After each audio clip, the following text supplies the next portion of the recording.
He was a writer of horror, in that everything that he wrote was horrible. His name was Mickey Mouse Patchy owned Mickey Mouse Abler Patchy owned when he was being impressive in using his full name, including his middle name which was Ablert. Upon the internets, which is where he was doing his writing and his meaningless rants against people who had more than a passing acquaintance with the principles of English grammar, he was known as the Fanless Writer. This nickname of the Fanless Writer was given to him by some who were aware that all of his writings were terrible beyond describing, frightening as one of the elder gods if you came across it in your bedroom slipper. They called Mickey the Fanless Writer because his writings were so empty of meaning and sense that he would never have a fan to call his own. Either the sort of fan that was the human fan, as in the meaning of follower, or even the fan that you plug into the wall to feel a cool breeze on a summer day. He was one for whom even the outdated appliance of an electric fan was beyond his means. And yet this man clung to the illusion that he was a publisher, believing in his madness that sales were coming and he would be getting those sales from those readers.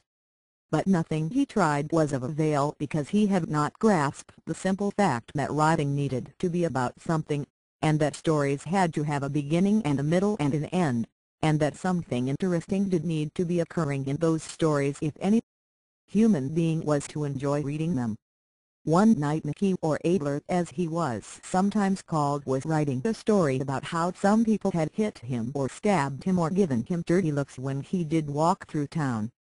His tiny eyes were glittering with excitement of the kind that did seem very sexual, especially when he talked about sex between men that was gay sex. As his mouth watered uncontrollably in his fit of mania, some drool did drip out onto the keyboard, which did cause an electrical short-circuit in the electrical wiring. Suddenly the Fanless Writer was in a white tunnel, moving quickly without walking or being on any kind of device such as a bicycle or wheelchair. He was moving without any effort, and there was a rushing sound like the rushing of vines that were strong at his back. "What is happening to me?" asked the Fanless Writer. He did begin to have the suspicion that perhaps this was an after-death experience or a near-death experience or some other kind of experience involving death. But now the end of the tunnel was near and there was a bright light that he was approaching.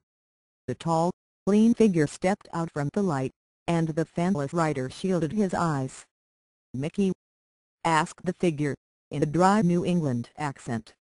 The Fanless Writer gaped in shock.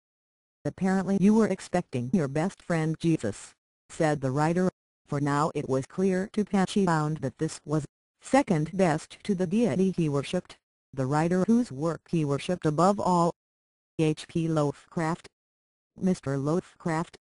Mickey Patchy found croaked through a throat made dry by terror. "Why are you here to greet me? Have you read my writings?" The spectral figure rolled his eyes.